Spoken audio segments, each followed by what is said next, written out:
Alright, so we have the perfect. So we have the second to last part to the Civilization multiplayer commentary series that I started a while back. This game was actually from about a month ago. It's been, but yeah, I still think I haven't really played any better online games since then. So this is probably going to be the only um, commentary I'll do. I was thinking of doing a single player commentary where I recorded myself playing single player, but I didn't like the idea because just why do that when I can just record a game? But yeah, now this is the point where I start to pull ahead, and I'm sending my worker out to Cape Town that I found in order to make a Feitoria, which will give me whatever luxury they have. It's the Portuguese unique tile improvements. Ignore that. It's actually Portugal. Like I wouldn't say I like unorthodox civs, but my favorite civs, like obviously, you got the good ones that like are your favorites to play because they're just so powerful. But like balanced civs, like Portugal, I completely don't make use of one of their abilities in this game, which is their trade route ability, which gives them a bonus gold per uh, what's it called? Unique. I think it's unique luxury resource or like I don't know how the trade works. I'm not familiar with this game. I know how to play it, given this, but oh yeah, I'm still in last place at this point. But I think I jump up to like second to last or third once I start getting wonders and stuff. Oh yeah, there's Cape Town. Trying to find a spot to land. I end up building it on that hill I just passed, so I wasted a turn or two, but yeah. Let's see. I think Rome actually enters Renaissance or modern era soon. So this should be just right after I got my ideology, which is freedom, obviously. So that's my preferred ideology. And also I think in just like the base game or base expansions, base DLCs without mods, like in Brave New World, I'm freedom is probably the best. Like I'm not to tell you what to pick, but yeah. I guess also God, my capital is so good. Also, the fact that I have the Persian capital. I didn't really use the food efficiently, or I didn't grow my cities efficiently because I just left them on production focus to sit on their own like devices instead of like assigning tiles. But I thought I was out of the game, so I'm just like, I'm not. It's not really worth me putting the time and effort because that's what most of your time in the game, like if you're turtling, should really go to like managing your tiles, or like for me personally, but I might be a little more uptight about it than other people. I probably went to get like a drink or something. Because when I play Civ, I usually have a glass of water sitting in front of me, which I do now, but that's for recording. But for actual, when I actually play Civ, that like I just drink water. Like I'll drink a water. If I have a break, I'll fill it, and it's actually really bad because I end up always almost having to use the bathroom in the game or in the middle of the game. But also my science went down because what do you call it? Also another city state Yerevan. Unfortunately, I don't think they have a tile that I can actually build a Feitoria on. This was Pangea Plus, even though it looks more like a fractal map. I forgot this map had two separate inner lakes or whatever you call it, or inland seas. Jesus.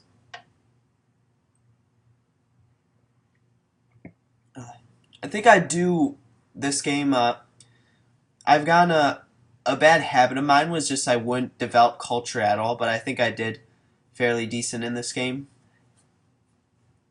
Because normally I don't end up getting a lot of culture from wonders because I don't like to wonder spam. So I end up having to build like in my single player game I end up wonder spamming a bit, and that really I've really paid the price for that. But also I just built it on a hill, I think. Yeah, I just built it there. It's a Venetian city, taking city states. Jesus. I remember the oh yeah, I'm literally searching how to build it. Let's see. Coastal Tower without resource. Because I've almost never played this Civ, but it's still probably one of my favorites, I would say. I'm about to get that Hydro Plant one. That's gonna buff like 15 to 20 tiles. Just my cap's amazing. Flatland plains next to rivers or freshwater are, I would say, the best tile or like base tile in the game. Like base tile without a resource, because like you can get the grassland, but then you lose the production and you get not that much more food from it. But still, that's just, God, my capital is so amazing. Even though I have double wheat, that also helps. And my pantheon is for wheat, if I reckon, or if I recall. Also, I have a few hills. Mining luxury resources, I've said this, are the best. So copper, fairly good. And then trapping ones aren't so good. You usually want like mining, masonry ones. Calendar are the worst, but I guess sometimes trapping resources are okay. But yeah, just my capital. Persepolis is a fairly good capital too. I'd say it's like on the level of mine, but the Persia player didn't really have any idea what he was doing. He sort of just suicided into me early game, and he was punished for it because I was prepared. I also it'd be hard to navigate the river system in my capital, but yeah, I don't think India had a better start. Venice, I don't think they had a better start.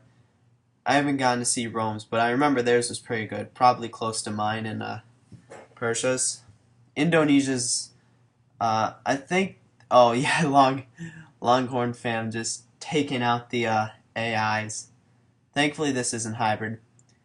If you just go into base multiplayer without like any sort of community, just like if you just random online, there's like it's really the types of games you get like standard games like this, and then sometimes and then the art half the time you get games with like super weird sayings.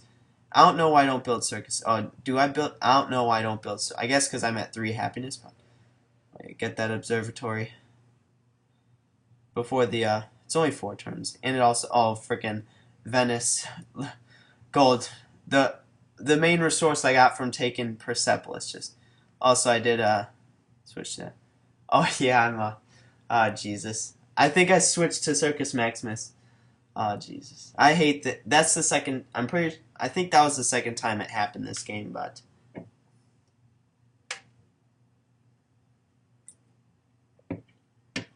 that's one of my that's one of the main flaws with the AI in this game, is that they always literally, I think every single time they're like the able to propose in the World Congress, it's almost always ban a resource. Like, I don't know why, but and it fucking passes. Jesus. At least at least this game has a World Congress. Civ 6 is still lacking one. I predict that if you're watching this, remember that it came from here. I predict that the next Civ 6 expansion will be basically a diplomacy expansion. It'll probably I predict they'll have a World Congress, and they'll probably expand on the emergency function. They'll probably end up adding like not really like emergencies, but like sort of like a Cold War version where you're not actively at war, but like if someone's like racing ahead, there would be a like special emergency for that where you would have to like band together and like do better than them in a certain period of time, like a collective group of civs. Maybe it would be even invisible to the player who it was enacted against. So, like, if they're racing along on tech, there would be a secret emergency among the other players saying that, like, if you get more techs than this person, or since it'd be amongst the art players, maybe if they each get for each player who gets more text than this person in a certain amount of time, or for each player who like sabotages their campuses with spies or something, they would get rewards. But that'd be fairly cool. That wouldn't even really be like an emergency. That'd just be like, I don't even know, but that'd be fairly cool. Because I know a lot of the complaints about the emergency system was that it was kind of useless. Because I mean, like, you get an emergency for like taking a capital. Also, still can't trade. I don't know why I even bother trying, but yeah, the main complaint was that like it didn't really do anything. Like if someone was racing ahead on like, oh yeah, I'm really salty at this point in time. But the main complaint was that like if an AI is racing ahead, like the emergencies don't really do anything. But I guess in a way that do something without making it like, because that'd be fairly obnoxious every time you were like winning, there'd just be an emergency. But because in real life, like no one's gonna care if you launch a satellite, or like no one's gonna care if you're a very cultured nation and have influence on many others. But it'd be cool if there's a system like, oh yeah, now I probably go for zoo, maybe stock exchange. I don't know why, but oh yeah, I'm still working my culture. I'm saving that great engineer for Statue of Liberty, by the way. Statue of Liberty is one of the reasons why freedom is so great, because that gives you like around, I'd say, like if you're doing what I'm doing and working the scientist slots, that should give you around like 15 to 20 production across your entire empire. But if you're also working other slots too, like guilds, like production specialists, then that'll give you even more. And it's fairly, in my opinion, like my top three wonders: Petra, Hanging Gardens, Statue of Liberty. Temple of Artemis would be up there, but it's kind of a waste to work on a wonder so early in the game. And also, you really only reap its benefits if you're getting a ton of food. So, like, you're kind of forced to use internal trade routes. Like, I do them because I like to, but just like, because the 15% growth, there are two things in the game that do that, where it's like, instead of basing it off your excess food, it bases it off your total. And that's the Temple of Artemis and the Floating Gardens for the Aztecs, which is another reason why. The Aztecs I also really like. Aztecs in Portugal. There are a few others, but Polynesia being one. Oh yeah, I think. Am I working these now? I don't even know. Oh yeah, because I have been working all the production slots in my capital, just not my R cities. They need more growth. She forgot about it. Oh, I don't know what I do. I probably go get some more. Oh no, I don't even know what I'm doing. Play this game nearly. Oh yeah, there's a statue. The hydro plant along with the Statue of Liberty is going to give my capital insane production.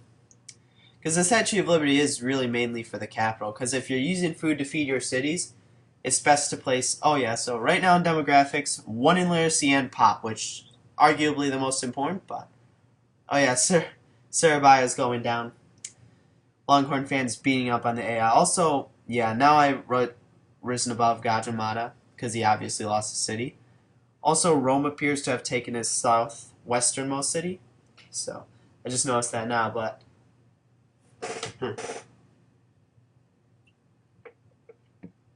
Also, Statue of Liberty is really good as well because it gives you a free social policy.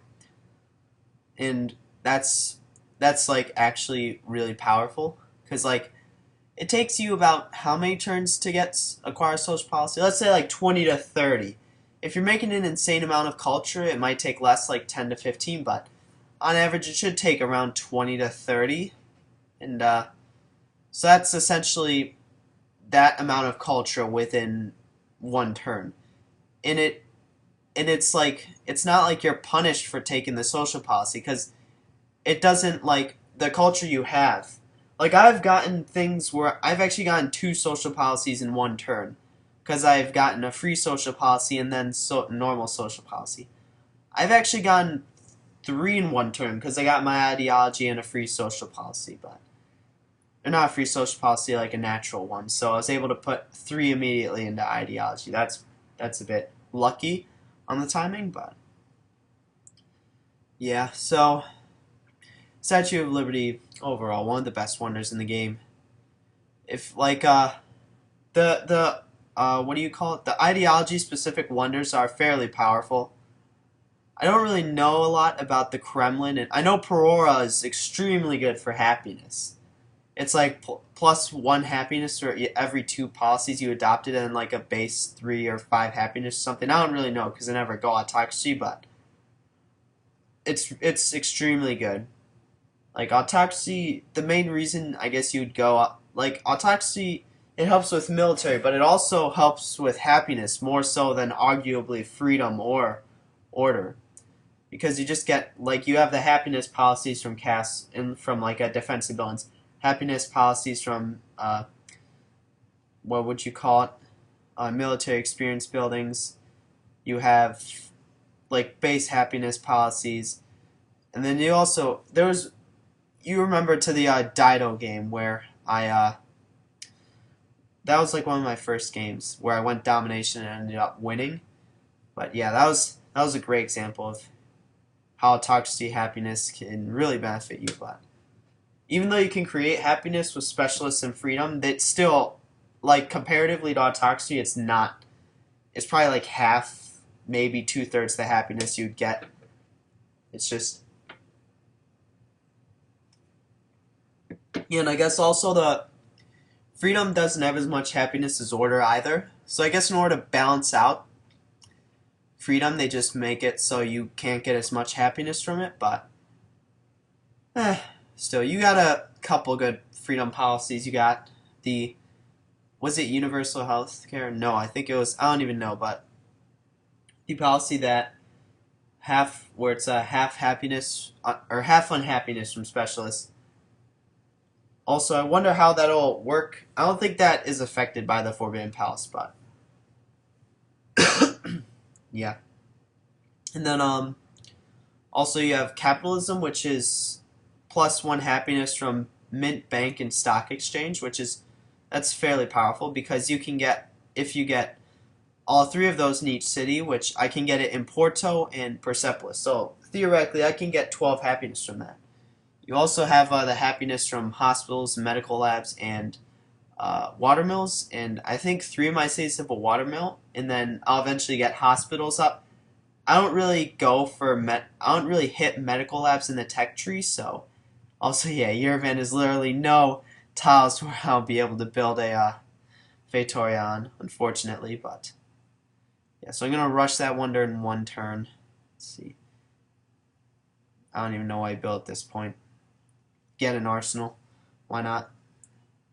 I'm gonna. It doesn't matter. I'll switch it to Statue of Liberty as soon as the next turn starts. But yeah. 13 production. That's nothing. Just I will admit that Civ 6. I like the builders in Civ 6 better than the workers in Civ 5. Partially because like removing a resource late game actually does something. Like the amount of production you get from removing a resource is immense, or like a woods. You also get a bonus for removing like marshes. Also, yeah, I switched to that and rushed it immediately. That's also like basically the game there because it's just such a powerful wonder. It's like I've said, it's like a late. It's not really the same as getting Hanging Gardens or Petra because those wonders are early game, but this is like the also chemistry buffs the rest, or it buffs like all the production tiles like mines, quarries, and such. So yeah, all mine are getting more production now. Ideology. So India's second into ideology. I don't think that's right. It might be though. It may have overestimated Rome's capabilities, but we'll have to see. Factory in 5, that went down from like 16 to 5.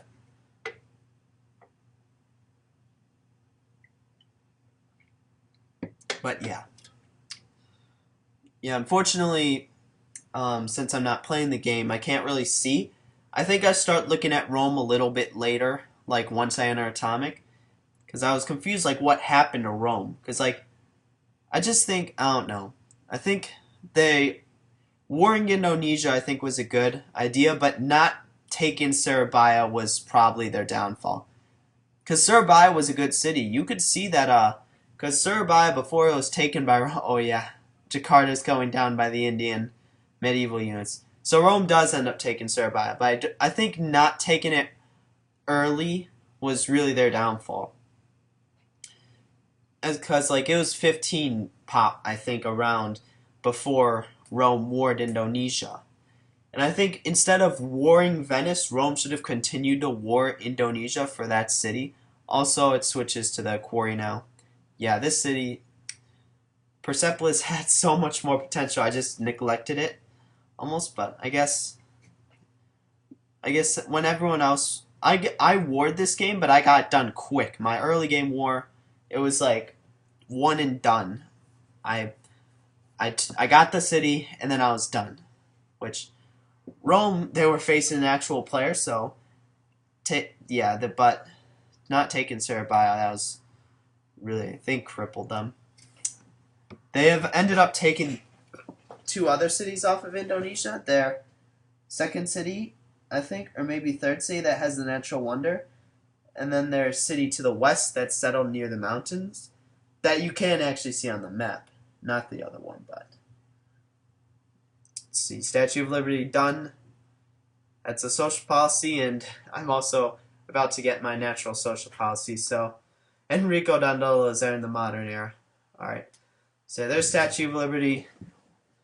That's essentially, that's also when I knew that I was sort of like, also there's my I don't get universal suffrage. Alright, I get New Deal instead, which is basically buffs my academies, but I've learned that isn't as much as you think. It's like, the reason why I guess I thought it was a lot was because of the percentages, because it adds a base amount of science and then the multipliers affect it, so it ends up being like double. And then also Ormus has no... Oh, so Rome's now warring India. I think he wars India out of the game, and it's just us two for a bit. But so about to get the hydro plant. That's fairly good for that city. I think everything is going to be built in one turn. It's nice. I love... Or except the factory. Unfortunate, but...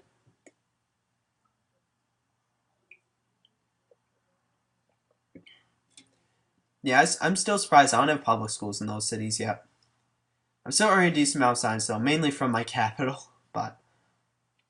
Yeah.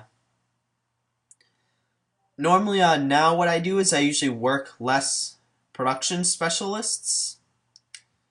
Oh yeah, it's because I think Rome warred India because they want Indonesia's capital, but I don't know how they didn't see me as like a threat, especially since I was first into ideology as freedom, and then I got the Statue of Liberty, which is powerful. Like, in my opinion, the third most powerful wonder in the game, but I guess they were, oh, I've also slipped a bit on the demographics, but India is leading in crop yield and manufactured goods. That's a bit ideology adopted. Also, Enrico got Broadway. For a little bit, I was worried about Venetian culture victory. Also, now I can get, yeah, 48 tourism's a lot.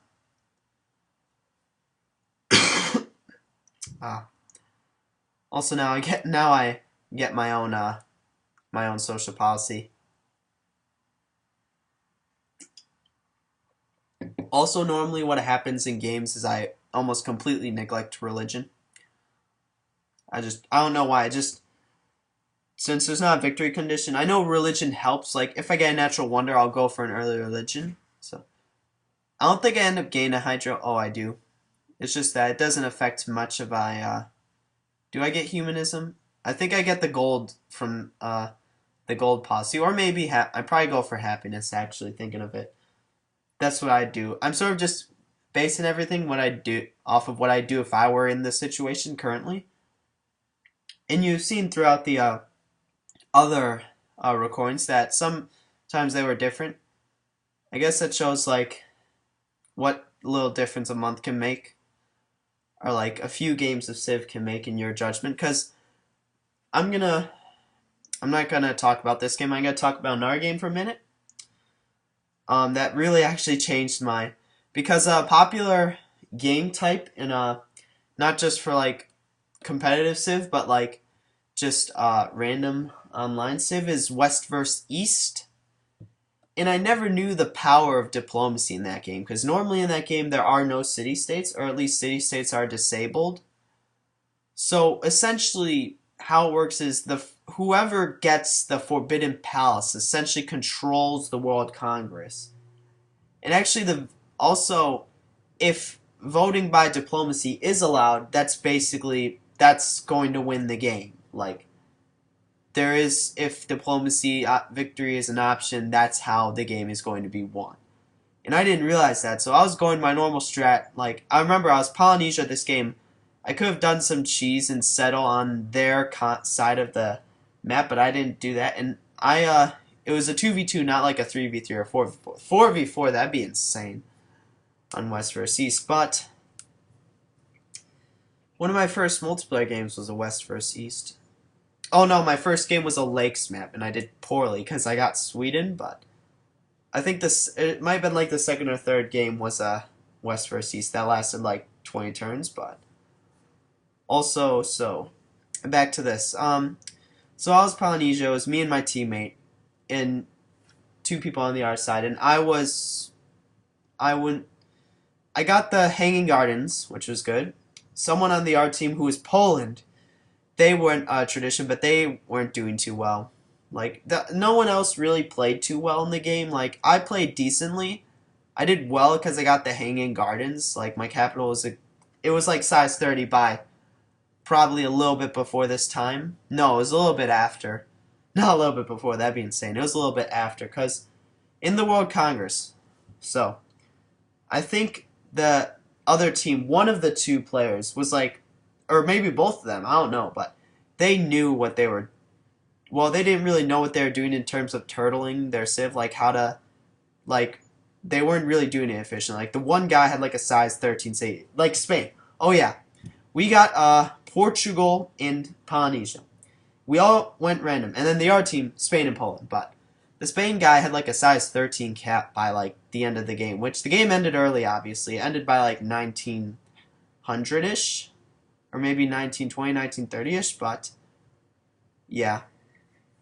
Anyway, so back to that. Essentially what happened was I was extremely limited in oh jeez. My civ could have been so much better in that game. Like, it was already good, and it could have been so much better, but the main problem was that as soon as they got, even though we were the first one to discover a printing press and found the World Congress, one of them got the Forbidden Palace, because I didn't go patronage, because oh yeah, also, Indonesia's cap was taken by Rome, so I have to move that now to India's cap. The last 4 players were the last 4 people in the game. So yeah, Indonesia's completely out now.